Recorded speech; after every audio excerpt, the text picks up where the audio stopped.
Chaque jour, Charles et Carole vous présentent la leçon de l'école du sabbat.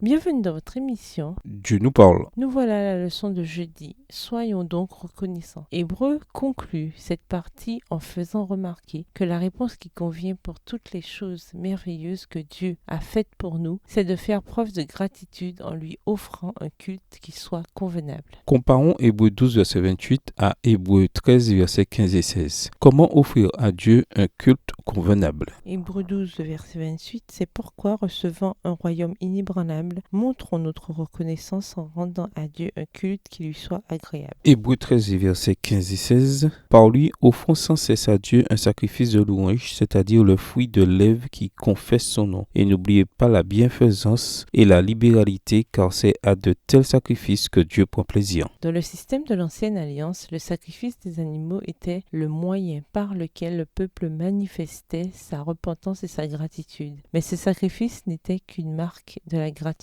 et de la repentance dans le cœur du fidèle. Ainsi, Dieu a dit clairement dans les psaumes et les prophètes que ce qui lui faisait vraiment plaisir, ce n'était pas le sang des animaux, mais la gratitude, les bonnes œuvres et la justice des fidèles. Psaume 50, les versets 7 à 23, Ésaïe 1, les versets 11 à 17. Ainsi, Paul nous invite à adorer Dieu dans le sanctuaire céleste en offrant des sacrifices de louange, de confession, d'action de grâce et d'œuvres bonnes, ce qui constitue la véritable adoration qui le réjouit. Nous offrons ces sacrifices sur terre, mais ils sont acceptés comme agréables à Dieu dans le ciel. Cette exhortation regroupe tous les appels que l'auteur a lancés tout au long de sa lettre pour la confession au nom de Jésus. Hébreu 3, verset 1, Hébreu 4, verset 14, Hébreu 10, verset 23. Et ces exhortations pour que nous poursuivions dans nos bonnes œuvres. Hébreu 6, verset 10 à 12, Hébreu 13, verset 1 à 2 et le verset 16. L'invitation de Paul aux auditeurs à rendre à Dieu un culte qui lui soit agréable, Hébreu 12, verset 28,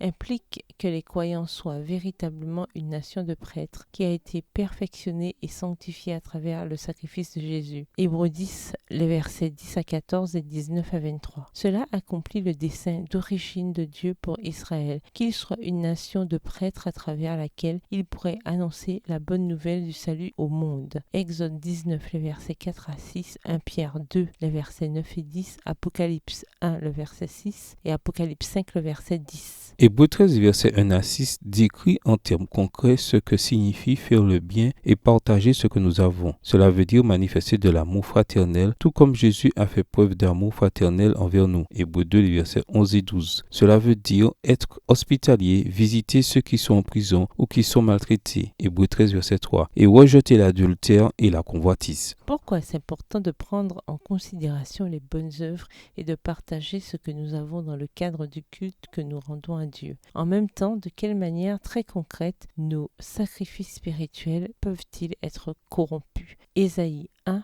les versets 11 à 17. Au revoir. Et à demain si Dieu veut. Dieu nous parle. Chaque jour, Charles et Carole vous présentent la leçon de l'école du sabbat.